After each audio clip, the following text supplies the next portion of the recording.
Hey, I'd like to welcome you to another episode of Money Matters Top Tips for Success, where each and every day I bring on new business owners, entrepreneurs, and executives and have them share their top tips for success with you. My name is Adam Torres. You can follow me on Instagram, Ask Adam Torres, to keep up with my book releases, book tour schedule, signings, all that other good stuff. Always love to connect with you there. And as always, if you'd like to apply to become a co-author of one of my upcoming books, just head on over to the website, moneymatterstop.com, and click on Become an Author to apply. All right, so today I have Kenny Moyer on the line, VP and Director of Profitability over at Republic Bank. Kenny, welcome to the show. Hey, glad to be here, Adam. Thanks for having me.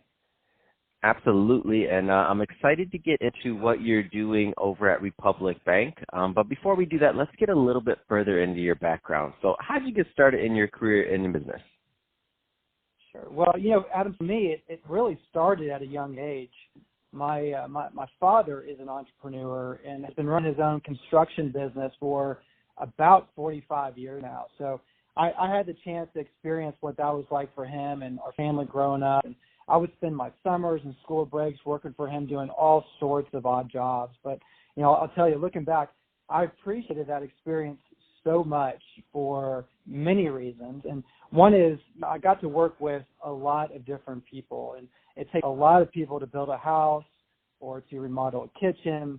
So that's when I realized the importance of teamwork and the value in sort of celebrating a finished product with the crew as well as the customer. And, the other thing was the level of problem solving that you're exposed to in construction. And, make no mistake about it, construction is a very physically demanding job, but it can also be very mentally challenging as well. And so in that line of work, a project hardly ever goes 100% according to plan. So you have to be able to think on your feet and get creative with solutions.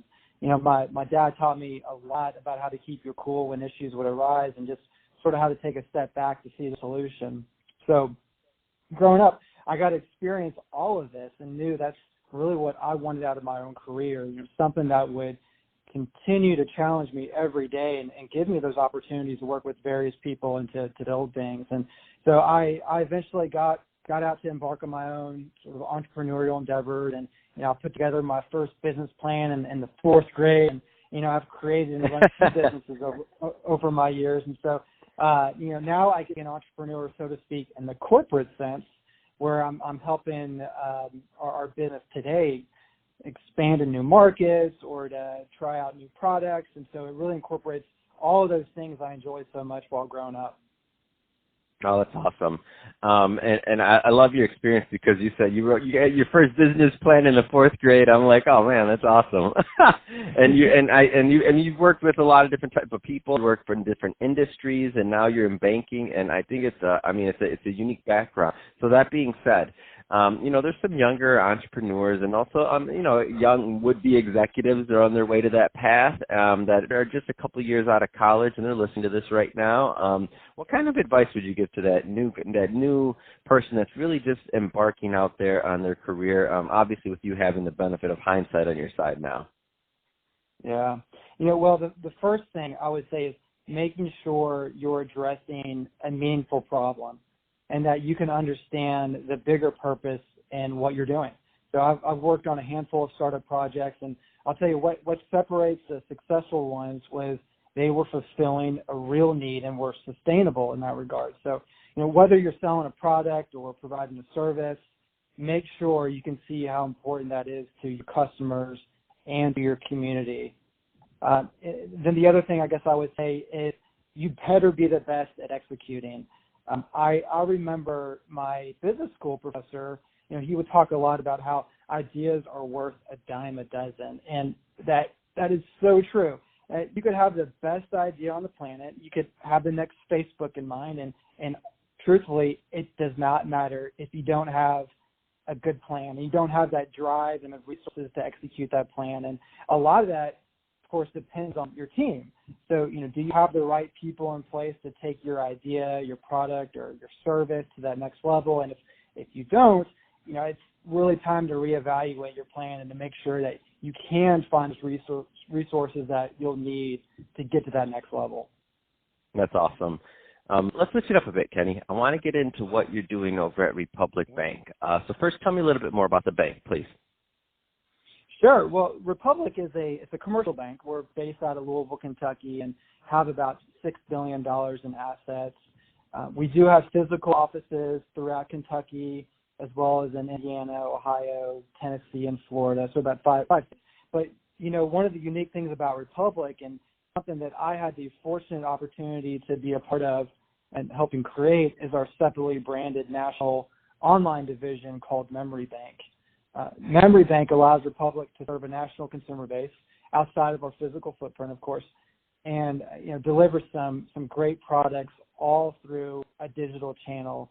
And personally for me, it just remains so exciting to see how that has blossomed and really helped serve the needs of an important customer base to us.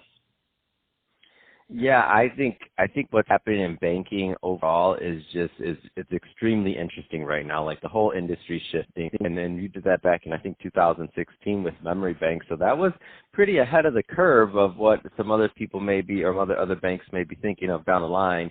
That being said, so you're obviously a forward thinker in banking.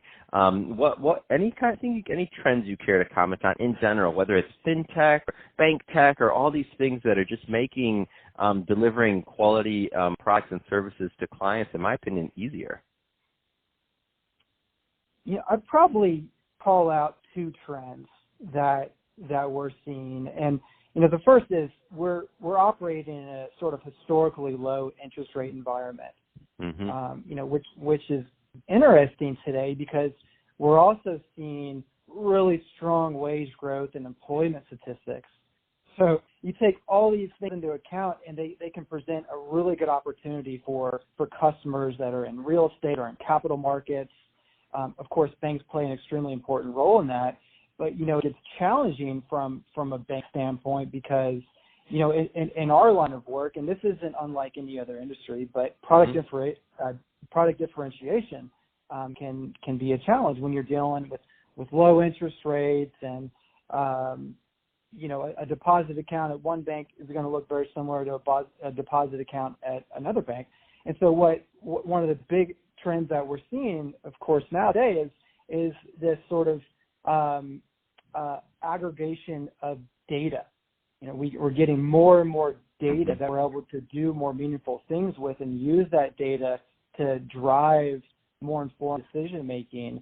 And so with that, it really helps banks when it comes to executing on their delivery of products and really differentiating what they can provide ultimately to their customers and making that a better customer experience for them. And so I guess the other thing I would say, the other trend is this sort of digital transformation that's happening in the industry. And again, not unlike what we see in other industries, but in our world, we're seeing more and more consumers, and that's both individuals and businesses, are becoming more and more comfortable using mobile banking technology.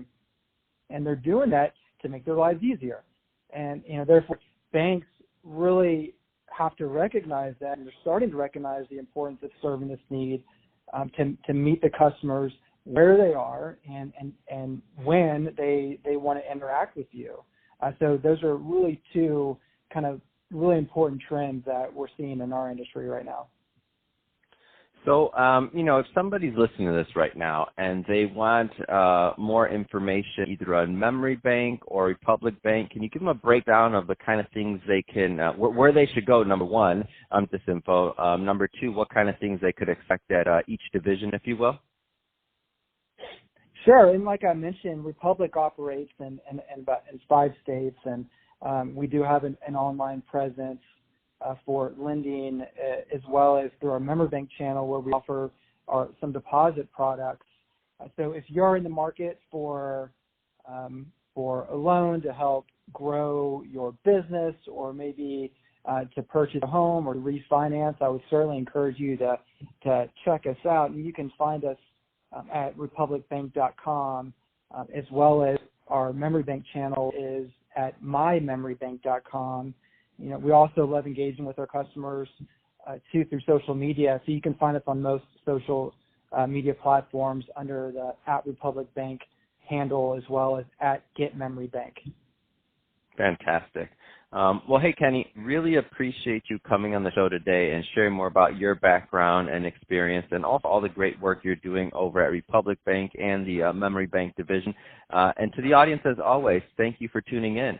I hope you got a lot of value out of this. If you did, don't forget to subscribe to the podcast, leave me a review on the Apple iTunes Store, share this with your friends, your family, your colleagues. Do all those great things we do to support our podcasters. I really do appreciate it. And Kenny, thanks again for coming on the show.